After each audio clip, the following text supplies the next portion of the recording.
네, 우리 이하립산의 간증 고맙습니다. 하나님 말씀 함께 나누겠습니다. 마가복음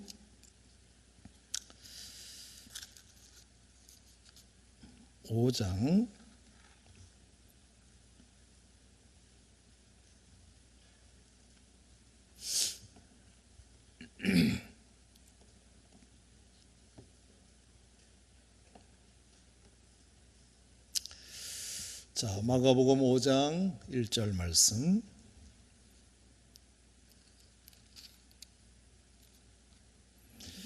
자, 20절까지.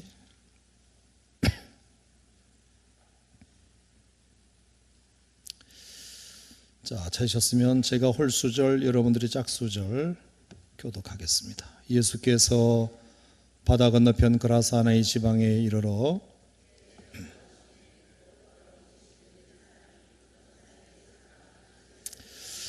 그 사람은 무덤 사이에 거처 하는데 이제는 아무도 그를 쇠사슬로도 맬 수 없게 되었으니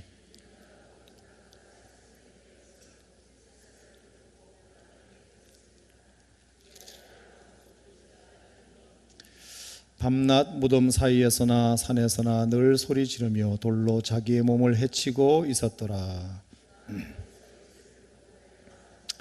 큰 소리로 부르짖어 이르되 지극히 높으신 하나님의 아들 예수여, 나와 당신이 무슨 상관이 있나이까? 원하건대 하나님 앞에 맹세하고 나를 괴롭히지 마옵소서 하니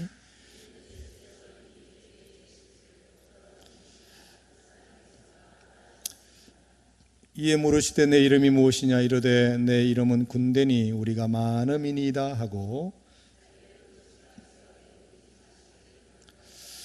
마침 거기 돼지의 큰 떼가 산 곁에서 먹고 있는지라.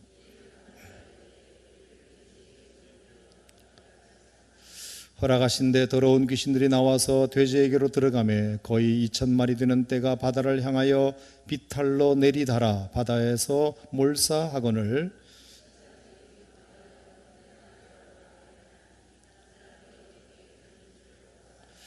예수께 이르러 그 귀신 들렸던 자 곧 군대 귀신 집혔던 자가 옷을 입고 정신이 온전하여 앉은 것을 보고 두려워하더라.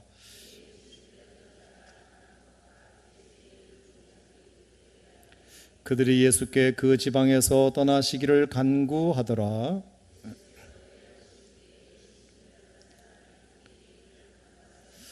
허락하지 아니하시고 그에게 이르시되 집으로 돌아가 주께서 내게 어떻게 큰 일을 행하사 너를 불쌍히 여기신 것을 내 가족에게 알리라 하시니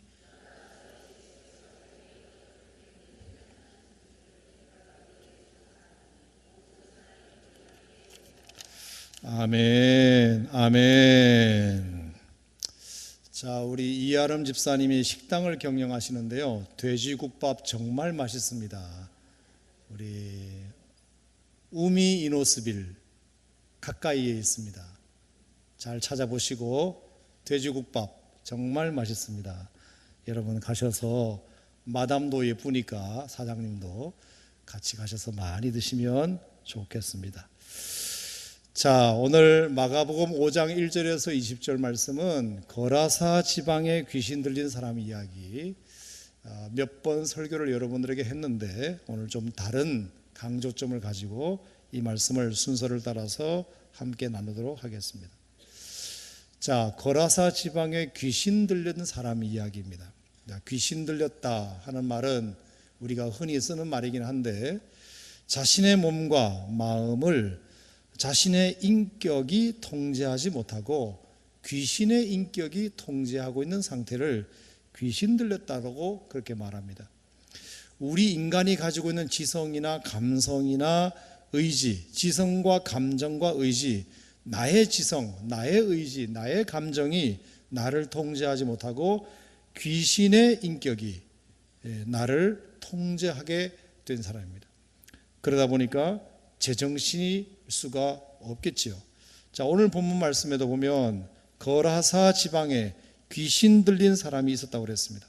자, 그 귀신 들린 사람은 어떤 모습으로 다녔느냐? 자, 2절 말씀 한 번 더 읽어봅시다. 시작.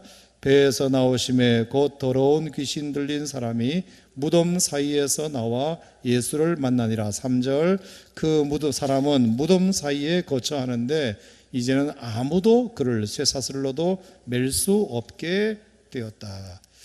자, 귀신이 들려있다 보니까 자기의 지성과 감정과 의지를 자기 스스로 통제하지 못하다 보니까 나타나는 몇 현상이 있었는데, 첫째는 무덤 사이에 거처했다.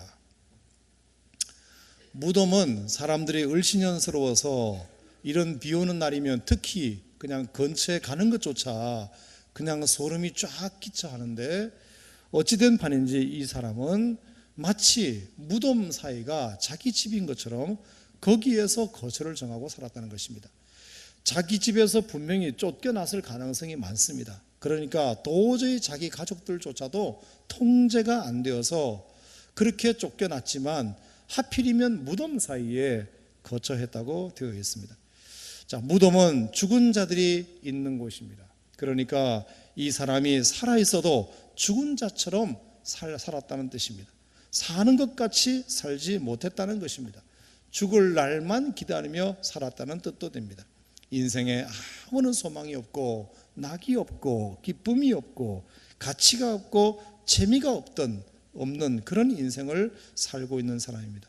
그냥 죽음과 삶이 그냥 한 가지인 것처럼 살아도 전혀 사는 것 같지 않은 죽은 사람이나 다름없는 그런 인생을 살고 있다는 뜻입니다.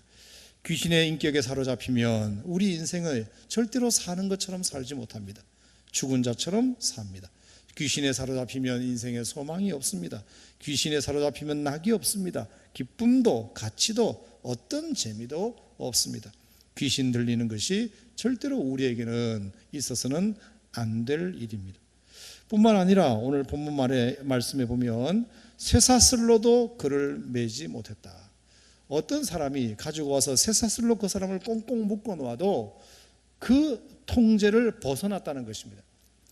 그를 통제할 수 있는 것이나 치유할 수 있는 것이 이 땅에는 아무것도 없었다는 것입니다. 어떤 것으로도 그를 이렇게 제어할 수 없고 통제할 수 없고 다스릴 수 없고 묶을 수 없고 치유할 수 없었다. 그러니까 이 사람에게 돈이 있은들 무슨 의미가 있겠습니까? 돈을 기백만 원을 주고 기천만 원을 줘도 이 사람에게는 돈이 전혀 가치가 없는 사람입니다. 아무리 텔레비전에 좋은 프로그램을 봐도 개그 프로그램을 봐도 웃기지도 않고, 아무도 제주도를 가서 한라산 백록담을 눈에 넣어도 하나도 기쁘지 않고, 좋은 차를 타도 좋은 집에 살아도 권력을 누려도 인기가 많아도 그에게는 아무런 의미가 없는 그런 상태였던 것 같습니다. 세 번째는 4절에 보니까 또 이런 말씀도 있습니다. 다 같이 시작. 이는 여러 번 고랑과 쇠사슬에 매였어도 쇠사슬을 끊고 고랑을 깨뜨렸음이라. 그리하여 아무도 그를 제어할 힘이 없는지라. 아무 것도 그를 제어할 수 없었고 아무 사람도 그를 당해낼 재간이 없었다. 그의 친한 친구를 붙여줘도 친구 말도 안 듣고, 그에게 가족을 붙여줘도 가족도 그를 어떻게 할 수 없는. 여러분, 우리가 가끔 텔레비전에 그 인질극을 벌이고 있는 그런 장면이 가끔 이제 심심찮게 나올 때가 있잖아요. 그럼 인질극을 사로잡고 있다거나 아니면 한강다리 어디 꼭대기에 자살을 시도하기 위해서 꼭대기에 올라가서 이제 막 사람들에게 나 죽을 거라고 건드리지 말라고 이랬을 때 경찰이 서로 대치하면서 하도 설득을 해보다가 안 되면 마지막에 누구를 데리고 옵니까? 그의 어머니를 데리고 옵니다. 그의 가족을 데리고 옵니다. 사람이 그래도 아무리 흉악한 죄를 짓는 현장이고 아무리 자기가 한강에서 뛰어내리려고 자살하려고 마음을 먹어도 자기를 낳아준 어머님을 모시다 놓으면 마음이 녹아내리기 때문입니다. 갑자기 자살하고자 하는 의지가 꺾이고, 흉악범도 인질을 잡고 있다가도 어머니가 그냥 메가폰을 잡고 아들아 하면서 눈물을 흘리면서 자수하여라 이렇게 말하면 녹아내리지 않을 흉악범이 어디 있겠습니까? 아무리 흉악한 인질범도 자살하려고 하는 사람도 어머니를 데리고 와서 자수를 권유하고 투항을 권유하면 눈물로 호소하면 마음이 녹습니다. 그런데 귀신 들린 그라사 지방의 이 사람은 그것도 안 통할 정도였다. 그것도 안 통할 정도였다. 아무도 이 세상에 어떤 누구도 어느 누구도 이 사람을 통제하고 다스릴 사람이 한 사람도 없었다. 자, 뿐만 아니라 5절 말씀에 보면 밤낮 무덤 사이에서나 산에서나 늘 소리 지르며 돌로 자기의 몸을 해치고 있었더라. 늘 소리 지르며 돌로 자기 몸을 상하게 하고 있었다. 사람이 정상적인 사람이면 이 정도면 아픔을 느끼게 될 텐데, 그리고 늘 소리를 지르면 목이 메고 목이 쉬기도 할 텐데 그런 것을 스스로 느끼지 못하는 것입니다. 전혀 그런 것들을 느끼지 못한다. 팔에 피가 나고 팔뚝에 피가 나도 전혀 그것이 아픔으로 느껴지지 못한다. 절제가 안 되고 무엇이 옳고 그른지 판단이 서지 않는 이런 상태라는 것입니다. 여러분, 귀신 들린 사람은 이와 같은 일들이 얼마든지 일어날 수 있습니다. 죽은 자처럼 살아도 죽은 자처럼 살고 쇠사슬로도 통제되지 못하고 그 어떤 좋은 것을 갖다 주어도 그 사람에게는 의미가 없고 그 어떤 사람을 그 곁에 두어도 전혀 위로가 되지 못하고 힘이 되지 못하는 상태, 그리고 스스로 절제가 안 되고 옳고 그름을 판단하지 못해서 자기를 지금 상하게 하는 일인데도 불구하고 전혀 그것을 느끼지 못하는 상태, 무엇이 옳고 무엇이 그른지, 무엇이 유익하고 무엇이 불리한지 전혀 판단 능력을 상실한 상태, 이것이 거라사 지방에 귀신 들린 사람의 이야기입니다. 여러분, 왜 귀신 들리면 사람들이 이렇게 변할까요? 자, 귀신은 속성상 어떤 속성을 가지고 있기 때문이냐. 자, 여기 보면 2절 다 같이 한번 읽어봅시다. 2절. 자, 귀신이라는 말 앞에 형용사가 하나 붙어 있습니다. 배에서 나오심에 곧 뭐라 그랬죠? 더러운 귀신. 더러운 귀신. 귀신은 더럽습니다. 더럽습니다. 자, 이 말을 다른 말로 제가 번역 성경을 찾아보니까 더럽다는 말로도 표현되어 있지만 부정하다, 악하다 이렇게 표현되어 있습니다. 사람이, 귀신이 그 사람을 사로잡고 있는 이상 절대로 선해지거나 바르게 되거나 행복하게 되거나 기쁨이 충만하거나 아름답게 되거나 그것과는 전혀 상관없다는 것입니다. 귀신은 더럽고 추하고 부정하고 악하다. 악하다. 요한복음 10장 10절에 도적이 오는 것은 죽이고 멸망시키려는 것뿐이다. 죽이고 멸망시키는 것뿐이다. 도적이 와가지고 착한 일을 하는 도적이 없는 것처럼 우리의 집에 도적이 들어와가지고 해만 끼칠 뿐이지 우리에게 요만큼도 도움이 되지 않는 것처럼 우리의 영혼에 도적이 들어왔다. 그건 귀신이다. 그 귀신은 더럽고 부정하고 악하기 때문에 우리의 영을 죽이고 멸망시키는 것밖에 없다는 것입니다. 귀신의 존재가 얼마나 더럽고 악하고 부정한 것인지에 대해서 분명히 우리에게 가르쳐 주고 계십니다. 그런데 귀신 하나만 들어와도 그렇게 우리의 영을 사로잡을 수 있는데, 자, 오늘 본문 말씀은 우리에게 어떤 귀신이 거기에 들어왔느냐. 자, 9절 말씀 다 같이 한번 읽어봅시다. 시작. 이에 물으시되 내 이름이 무엇이냐. 이르시되 내 이름은 군대니 우리가 많음이니이다. 자, 하나의 영인 귀신이 그 사람을 장악하고 있어도 이렇게 흉악하고 더럽고 악하게 변할 수밖에 없는데 군대 귀신이 들어왔다. 자, 언젠가도 말씀드렸지만 이 군대라는 말은 로마의 군단을 의미하는 단어입니다. 레기온. 군단 병력이 얼마나 되느냐? 약 6천에서 10,000명 정도 되는 병력이었습니다. 그러니까 그 한 사람 영혼 안에 군대 귀신이 들어왔다.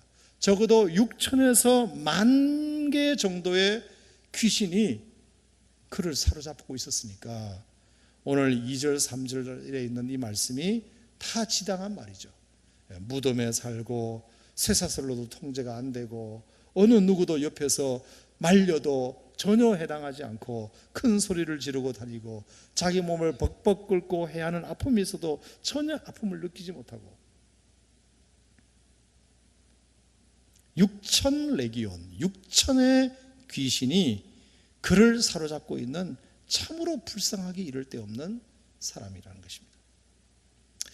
저는 이 말씀을 지난번에 제가 설교하면서 이렇게 해석했던 기억이 나는데, 이 6천 귀신이라는 것이 그럼 뭘까? 제 나름으로는 이런 생각을 합니다. 6천 귀신이라고 하는 것은 6천 개의 상처를 가진 사람이다. 6천 가지의 상처를 받은 사람이다.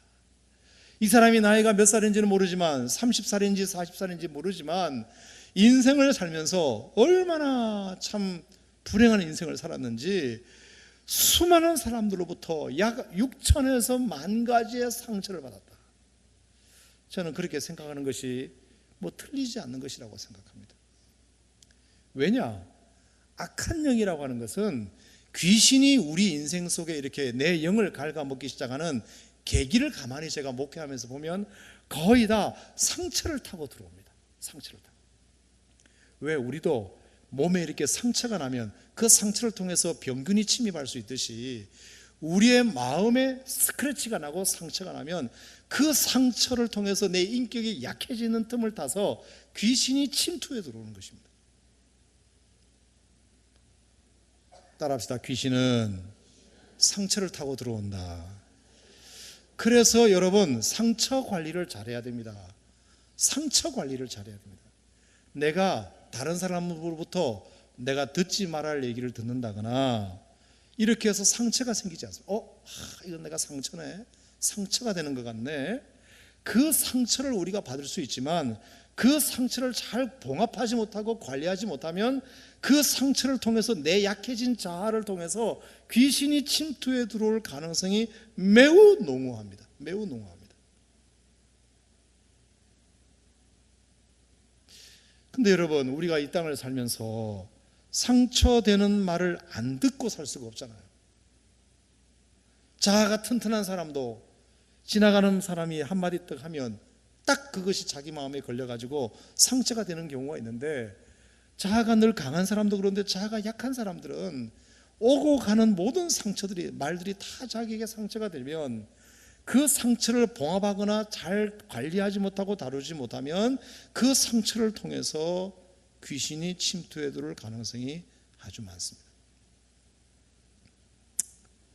어릴 때 심하게 학대를 받았다거나 또 부모로부터 너무나 방임하여 키워진 자녀라거나 유난히 시험이나 이런 것에 많이 탈락한 아픔이 있다거나 또 자기 성격이 너무 내향적이라 공동체에 잘 적응을 못한다거나 아니면 머리가 그렇게 썩 좋지를 못해가지고 일을 해내는 데 있어서 자꾸 능력이 모자라서 뒤처져 가지고 상관이나 선생님으로부터 자꾸 찐빵을 맞는다거나, 그리고 성격이 너무 내향적이고 말주변이 없어서 공동체 속에서도 자꾸 소외감을 느끼고 외로움을 심하게 느끼는 사람이라거나, 아니면 사랑하는 사람들을 그렇게 믿었는데 배신을 당했다거나 이별의 아픔을 겪었다거나, 이런 여러 가지 우리 인생의 여정 속에서 당할 수 있는 그 어떤 상처의 종류들이 많이 있지만 그 상처의 종류들을 하나하나 우리가 잘 관리하지 못하고 방치해 두면 그 상처가 아물지 못한 그 흉터 사이로, 상처 사이로 병균이 침입하듯이 귀신이 우리의 영을 갉아먹을 수 있다는 거죠. 허무감, 공허감, 배신감, 상실감, 소외감, 실패, 외로움, 학대, 방임, 탈락, 부적응, 이런 여러 가지 사회 현상들, 내 마음의 역동들을 잘 관리하지 못하면 그것이 내 자아가 약해진 그 자아 사이로 귀신이 장난을 칠 수 있다는 것입니다. 그런 면에서 저는 거라사 지방의 이 사람이 6천 가지 상처를 받은 사람이다. 그래서 그 엄청난 그 모든 한 가지 한 가지 상처를 타고 수많은 귀신들이 그를 들어와 가지고 마치 귀신의 아파트처럼 그 귀신이 그를 물러보고 완전히 그 한 영혼을 사로잡아 가지고 이렇게 무덤 사이에 거처하고 쇠사슬로도 묶지 못하고 아무도 그를 치유하거나 건드릴 수 없는 상태가 되어버렸다는 뜻입니다.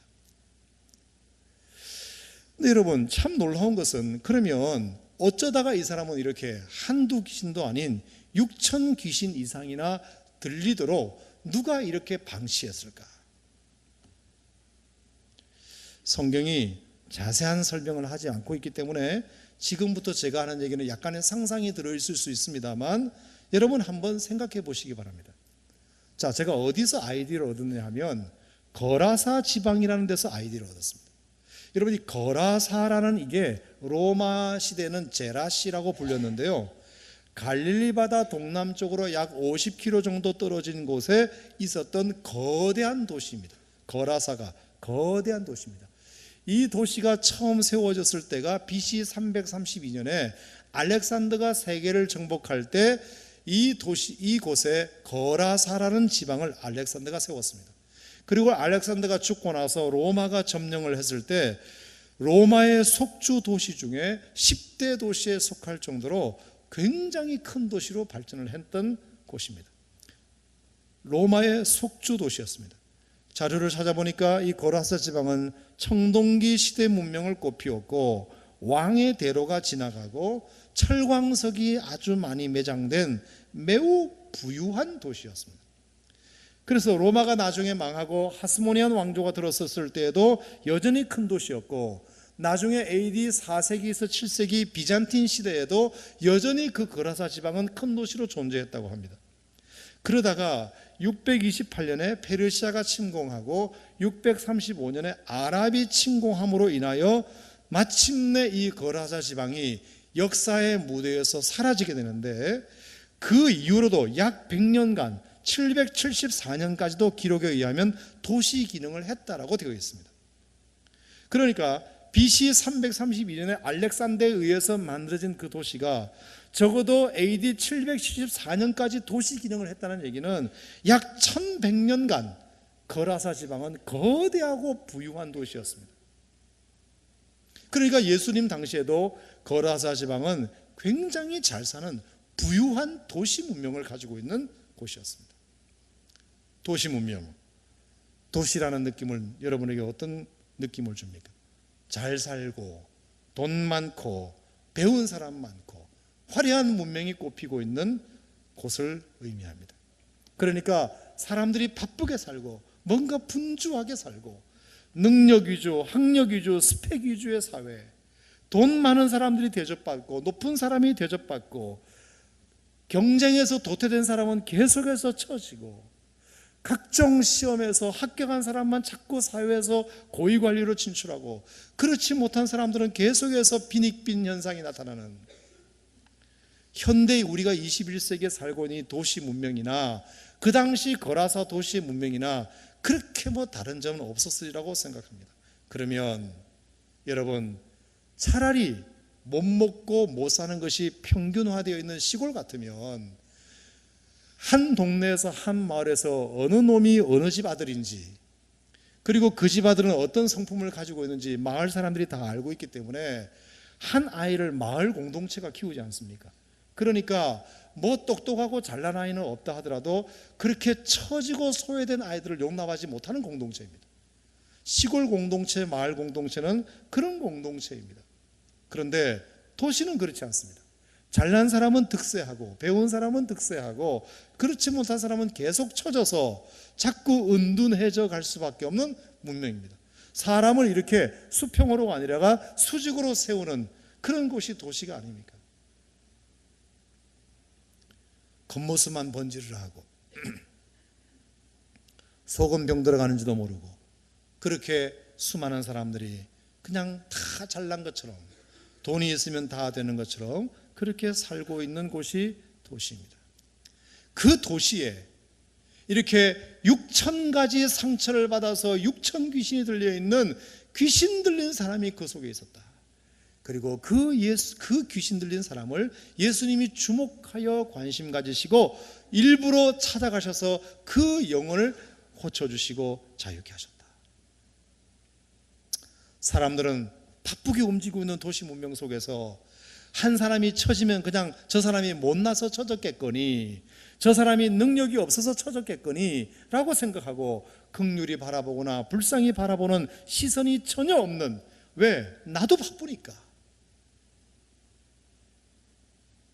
그런 가운데서 점점 소외되어서 이 사람한테 찐빵 먹고 저 사람한테 찐빵 먹고, 그것이 다 오고 오는 상처가 되어서 결국에 귀신의 장난감 놀이터가 되어버린, 참 도시 문명의 어떤 면에서는 이 방랑아들, 이 소외된 사람들, 제도권 속에 들어오지 못해서 헤매고 있는 민초들.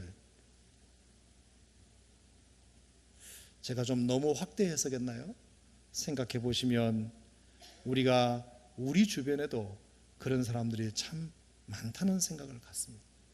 가족이 있어도 가족과 같이 살지 못하고,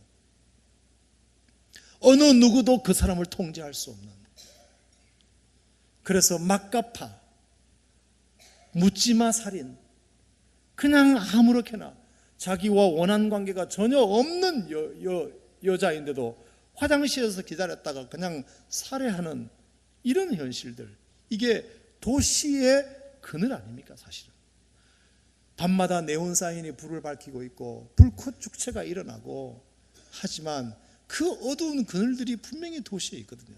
그 그늘은 높은 빌딩인 만큼이나 깊고도 어둡습니다. 사실은. 그러므로 이 거라사 지방이라는 엄청난 도시에 이렇게 귀신 들린 사람이 있다는 것은, 우리도 다시 한번 우리 주변을 돌아보라는, 어떤 면에서는 하나님의 준엄한 명령이신지도 모릅니다. 아마 제 생각에는 예수님께서 거라사 지방으로 바다 건너 가시고자 하셨을 때 제자들은 불만이 많았을 거라고 생각합니다. 자, 여러분 한번 보시겠어요? 4장, 마가복음 4장을 한번 보겠습니다. 자, 마가복음 4장에서 예수님께서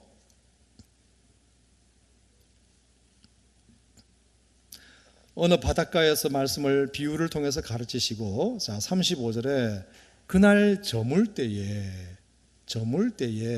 제자들에게 이르시되 우리가 저 편으로 건너가자. 저물 때에, 자 저물면 건너가야 됩니까? 어디서 적당히 쉬어야 되는 겁니까? 저물 때에, 이제 낮 모든 사역을 다 마쳤으면 이제 쉬어야 될 시간 아닙니까?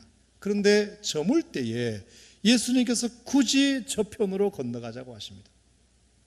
그런데 저편으로 건너가는 그 상황도 여의치가 않았습니다. 지난번에 말씀드렸듯이 큰 광풍이 일어났습니다. 예수님은 배에서 주무시고 계시고 제자들은 두려워서 죽게 되었다고 말했습니다. 이런 상황인데 도대체 예수님은 어디로 가자고 하시나?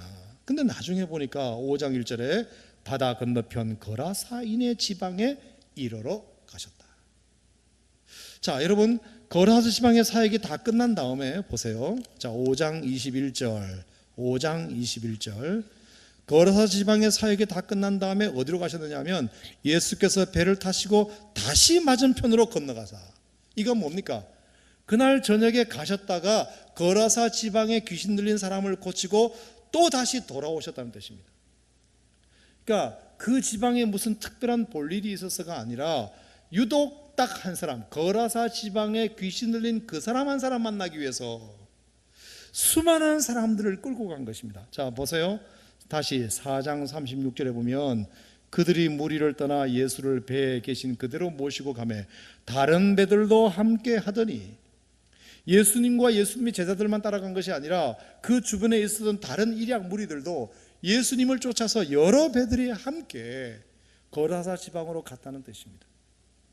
거기에 무슨 중요한 사역이 기다리고 있는 것이 아니라 거대한 도시 문명의 한 외로운 방랑아, 귀신 들려서 불쌍한 한 영혼을 주님이 관심 가지시고 그 영혼을 고치기 위해서 가셨다. 그리고 5장 21절에 다시 복귀하시는 모습입니다. 그러니까 예수님은 그날 가신 목적은 딱 한 가지, 거라사 지방에 귀신 들린 그 한 영혼을 만나기 위하여 가신 것입니다. 할렐루야. 여러분 무슨 생각이 나세요? 요한복음 4장에 사마리아 소가성 우물가 여인을 찾아가신 예수님도 그러시잖아요. 예루살렘에서 떠나서 갈릴리로 가려고 하실세 사마리아 땅을 통과하여야 하시겠는지라.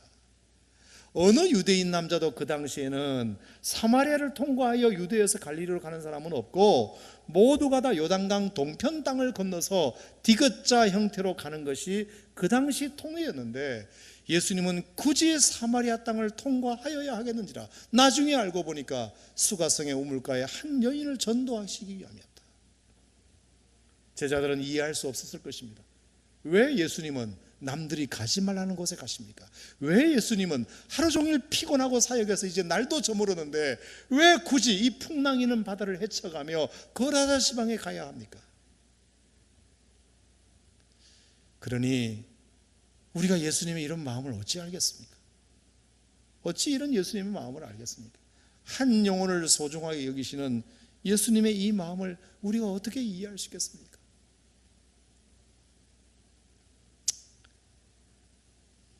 저는 이렇게 생각합니다. 거라사 지방이 아니라 예수님이 지금 사역하고 있는 이 가버나움 지역에 전도가 다 되었기 때문에 가시고자 한 것이 아닙니다. 이곳에도 전도할 사람이 많지만 그래도 저 거라사 지방에는 내가 안 가면 누가 가겠느냐. 갈릴리에도 전도할 사람이 많고 예루살렘에도 전도할 사람이 아직도 많이 있지만 사마리아 수가성 여인을 내가 안 가면 누가 만나겠느냐. 여러분, 대한민국 땅에 아직도 전도할 때도 많지만 그럼에도 불구하고 선교사는 가야 되는 줄로 믿습니다. 우리는 흔히 그렇게 얘기합니다. 이 땅에 무슨 전도할 데가 없어서 선교사를 파송하냐? 선교사를 돕냐? 이 땅에도 우리가 전도할 때가 많이 있는 건 사실이지만 그래도 누군가는 또 다른 데로 가야 됩니다. 아멘. 저는 제너럴 셔먼호를 타고 대동강변에 타고 온 그 토마스 선교사 얘기를 여러 번 드리지만 그 런던 대학을 나온 수재가 그 젊은 친구가 뭐가 부족하다고 대동강변에 와서 이 조선 땅에 복음을 전하려고 왔겠습니까? 런던에는 복음 전할 데가 없어서? 물론 거기도 복음 전할 데가 있겠죠. 하지만 하나님께서 그 젊은 친구의 마음속에 조선 땅에 대한, 중국과 조선 땅에 대한 마음을 주셔서 무역선을 타고 찾아와 가지고 성경책을 몇 권 던져주고 간 것이 오늘날 한국교회를 태동시킨 복음의 씨앗이라고 한다면 우리가 생각을 좀 넓게 열 필요가 저는 있다고 생각합니다. 저는 이렇게 한 영혼을 찾아와 주시는 예수님이 너무 좋습니다. 그래서 아마 저나 여러분들이 구원받았는지도 모릅니다. 아멘. 어느 누구도 나의 영혼에 관심 가져주지 않는, 어느 누구도 나의 영혼에 관심이 없는 가운데 그래도 주님이 나를 찾아주셔서 내 영혼을 터치해 주시고 거라사 지방에 귀신 들린 광인을 만나시듯이 사마리아 수가성의 여인을 만나시듯이 오늘도 먼 길 달려오셔서 저를 만나주신 까닭에 저나 여러분이나 구원받은 줄로 믿습니다. 이런 예수님의 사랑을 우리가 한번 느껴봐야 되겠다는 뜻입니다. 자, 이렇게 이제 거라사 지방에 갔더니 자, 어떻게 되었죠? 자, 6절 말씀 보겠습니다. 그가 멀리서 예수를 보고 달려와 절하며 큰 소리로 부르짖어 이르되 지극히 높으신 하나님의 아들 예수여, 나와 당신이 무슨 상관이 있나이까? 원하건대 나를 괴롭히지 마십시오. 여러분, 예수님을 누가 알아봤죠? 그 귀신 들린 사람이 알아본 건가요? 그 사람 안에 들어있는 귀신이 예수님을 알아본 건가요? 귀신이 알아본 것입니다. 귀신이. 나는 그 사람은 예수님을 알아보지 못했지만 그 귀신들이 예수님을 알아봤습니다. 그리고 예수님 앞에서 두려워했습니다. 우리를 여기서 내보내지 말라더라고. 참 놀라운 것은 귀신이 예수님을 알아봤다는 것이 참 놀랍습니다. 영과 영은 통하는 모양입니다. 귀신이 예수님을 알아본다. 여러분 많이 들으셨죠? 오늘 누가 예수 믿는 사람이 점 보러 갔더니 저기 교회 나가라고 이렇게 점괘가 안 나온다고. 여러분 뭡니까? 선녀보살이나 무슨 이렇게 동자승, 동녀 뭐 이런 보살들 이렇게 뭐 깃발 꽂아놓고 간판 하나 해놓고 이상하게 이렇게 음침하게 해놓고 그 점을 보는 사람들 이렇게 보면 이게 귀신들도 다 레벨이 있잖아요. 제일 밑에가 이제 태주 명도 그래가지고 애들이 죽어서 귀신된 태주 명도 귀신, 그 위에가 이제 손각시 몽달 귀신, 처녀가 죽어서 총각이 죽어서 된 게 손각시 귀신, 몽달 귀신, 그리고 그 위에 약간 젊은 아줌마 아저씨가 죽어서 귀신 되는 것은 선관 선녀. 그래서 선녀라고 하고 선관이라고 하면 아 그런 사람이구나. 그리고 약간 중년 이상 노년에서 죽은 사람이 이제 도사 보살 이렇게. 그리고 그 위에가 이제 장군 보살이에요. 장군, 최영 장군 보살, 무슨 보살. 저 인천에 가면 메가더 보살도 있고. 그러니까 귀신도 다 레벨이 있고 등급이 있는데 아무리 그래도 예수 영이 충만한 사람 앞에서는 꼼짝을 못하고 그걸 알아본다는 것이 놀랍습니다. 알아본다는 것이. 귀신도 예수를 정확하게 알아본다는 거죠. 그래서 뭐라고 고백했습니까? 지극히 높으신 하나님의 아들 예수요. 정확하게 신앙 고백을 하고 있습니다. 지극히 높으신 하나님의 아들 예수요. 나와 상관하지 마십시오. 나를 괴롭히지 마십시오. 그러니까 군대 6천 귀신도 예수 한 분 앞에서는 벌벌 떨고 있다는 뜻입니다. 여러분 이 권세를 믿으시기 바랍니다. 예수 권세 내 권세. 예수 이겼네. 예수 이겼네. 예수 사탄을 이겼네. 6천 귀신이 아니라 6만 귀신도 예수 한 분 앞에서는 벌벌 뜬다. 나를 좀 괴롭히지 말아달라고 싹싹 비는 정도니 왜 우리가 이 예수의 영에 붙잡히지 아니하고 귀신에게 자꾸 비느냐는 것입니다. 얼마나 우리가 연약한 존재인지 모릅니다. 여러분들은 얼마나 예수님을 믿은 것이 다행인지 모릅니다. 아멘. 그 어떤 장군보살보다도 뛰어난 영을 가지신 예수의 영이 충만한 여러분들이 되신다면 그 어떤 귀신들도 다 물리치고 이기실 줄로 믿습니다. 할렐루야. 자, 그러면 오늘 설교를 마지막으로 예수께서 그러면 왜 돼지떼에게로 그 귀신을 내보내셨느냐. 자, 자기를 괴롭히지 말라고 이렇게 말하니까 예수님께서 보니까 마침 거기 돼지의 큰 떼가 산곁에서 먹고 있는데 2,000마리 정도 되는 돼지떼를 발견하게 됩니다. 그래서 그 돼지떼에게로 그 더러운 귀신이 다 들어가도록 허락하십니다. 그리고 그 돼지떼가 바다를 향하여 비탈로 내리다라 바다에서 몰사하게 됩니다. 그래서 많은 사람들에게 이것이 알려지는 큰 사건이 됩니다. 자, 6천 귀신 군대 귀신이 왜 2,000마리 돼지떼에게로 하필 들어가게 하셨을까? 저는 두 가지 묵상을 여러분과 함께 나누겠습니다. 첫 번째, 그 돼지떼의 주인들에게 이 한 영혼에 대하여 관심을 불러키기 위한 예수님의 나름의 작전이 아니었을까 생각합니다. 자, 이 2,000마리 귀신 돼지떼는 왜 이 돼지가 이 거라사 지방에 많았느냐 하면 로마의 속국이었습니다. 유대인들은 돼지고기를 먹지 않습니다. 근데 유대인들이 돼지고기를 먹지 않는데 거라사 지방에 이렇게 2,000마리씩이나 돼지를 키우고 있었다는 얘기는 이게 다 로마의 고관들의 밥상에 올라갈 것들을 여기서 키우고 있는 것입니다. 그러면 그 2,000마리를 키우고 있는 돼지의 주인이 있을 텐데 성경을 찾아보니까 이 2,000마리의 주인이 한 명이 아니라 여러 명이었을 가능성이 많습니다. 여러 명이었어요. 만약에 한 주인이 100마리씩 키우고 있었다고 하면 20명의 주인이 있을 것이고 10마리의 돼지를 키운다면 200명의 주인이 있을 것 아닙니까? 그 주인에게 허락도 받지 않고 예수님은 그 돼지떼에게로 모든 귀신을 다 들어가게 하셔서 바다로 내리다라 몰살시키게 됩니다. 여러분 이건 무슨 말일까요? 아까 제가 말씀드렸다시피 거대한 도시 문명에 적응하지 못하고 그 도시의 경쟁사회에 낙오되어서 있는 상처 없는 상처 다 받아서 도시의 소외된 자로 전락한 이런 사람들에 대해서는 아무도 사람들은 관심을 갖지 않습니다. 충격 요법을 주지 않으면 사람들은 절대로 관심을 갖지 않습니다. 그래서 옛날에 버지니아 텍 총기 난사 사건에 몇 년 전에 한국인 그 유학생이 30몇 명이가 쏘아 죽이고 했을 때 그 미국 사람들이 자기들이 꽃을 이렇게 바치는데 그 가해자인 한국인 유학생에도 꽃을 바쳤다고 여러분 들으셨죠? 왜 그 사람에게 꽃을 바쳤을까요? 피해자에게만 애도의 뜻을 전하지 않고 왜 가해자에게도 애도의 뜻을 전했을까요? 이것은 우리 모든 공동체의 책임이다.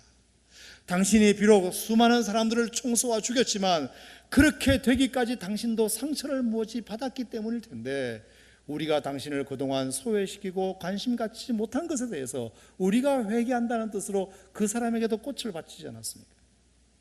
마찬가지로 200명이면 200명, 20명이면 20명, 그 돼지떼의 주인들이 자기 돼지가 바다로 몰살되는 사건을 통해서 한 영혼이 이렇게 6천 귀신이 들어서 우리의 도시 속에 이렇게 거하고 있다는 사실에 대하여 이런 사건이 아니면 아무도 관심을 갖지 않습니다. 이게 소위 충격요법이죠. 그래서 우리가 이 도시 속에 소외된 사람들이 이렇게 있었구나, 이런 사람들에게도 우리가 관심을 가져야 되는구나 하는 것에 대해서 예수님께서 그 거라사 지방의 전체에다가 경각심을 주신 것입니다. 아무리 경쟁사회에서 더 배운 사람, 더 잘난 사람, 돈 많은 사람들을 위주로 대접받는 사회 속에 살고 있다 하더라도 그렇게 처져 있는 사람들에 대해서 너희 도시가 관심을 가져야 된다. 나는 해저 저물었을 때 저 풍랑이 있는 바다를 헤치고 거라사 지방까지 와서 그 영혼을 지금 보살피고 있다. 너희들도 이것에 대해서 관심을 가지라. 도시 전체에다가 관심을 촉구하시는 예수님의 배려가 아닌가 생각합니다. 조용히 한 영혼을 그냥 귀신 들린 것을 해방시킬 수도 있지만, 그러면 그 영혼은 구원받는 거지만, 그 영혼은 치유받는 거지만 도시 전체에 경각심을 주지 못하니까 도시 전체에 경각심을 주기 위한 예수님의 방법과 전략으로 돼지떼 2,000마리를 희생시키신 것입니다. 그러면 그 주인들이 그것에 대해서 깜짝 놀라게 될 테니까. 여러분, 로마에다가 돼지고기를 갖다 대는 사람이면 그 도시에서는 꽤 부자가 아니었겠습니까? 그런 사람들에게 경각심을 불러일으키는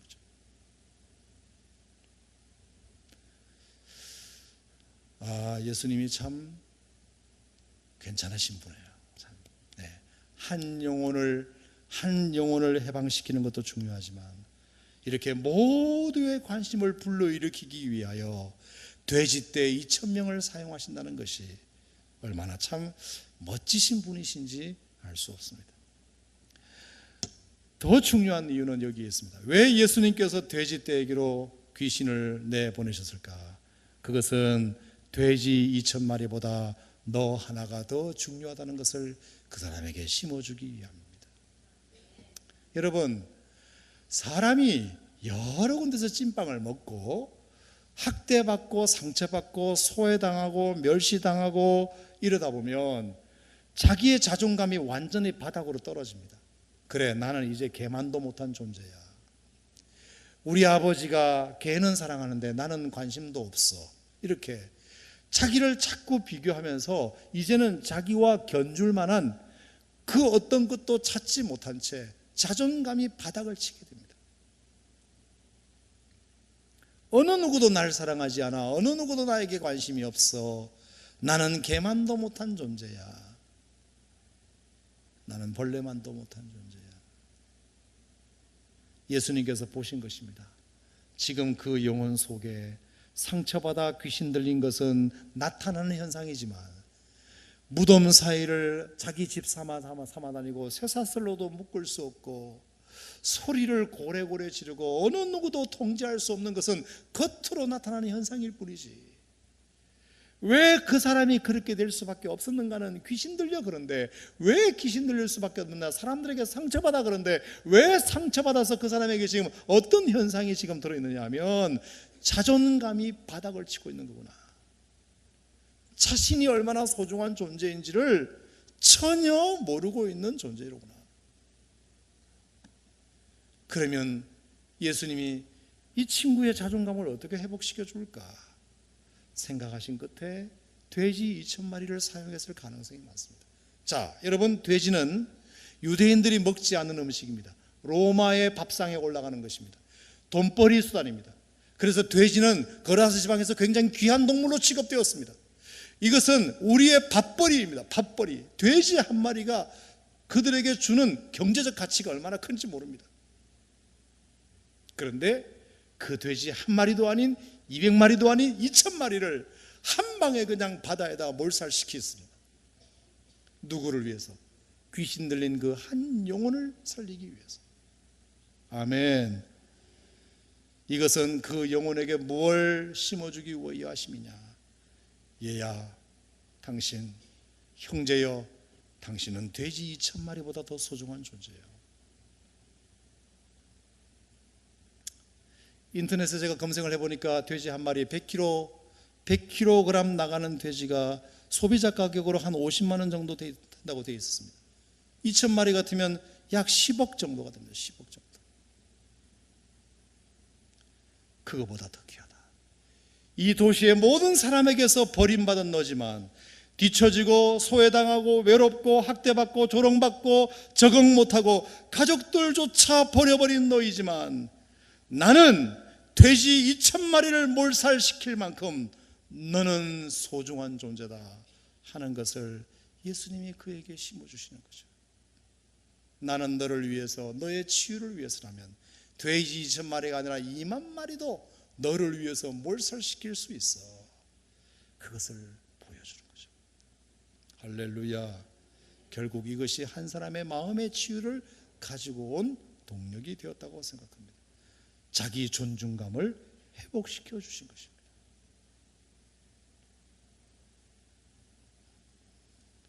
사랑하는 성도 여러분, 저는 그래서 늘 말씀드리지만 예수님의 십자가는 두 가지 의미가 있습니다. 첫째, 십자가의 첫 번째 의미는 내 죄가 얼마나 큰지를 보여주는 상징입니다.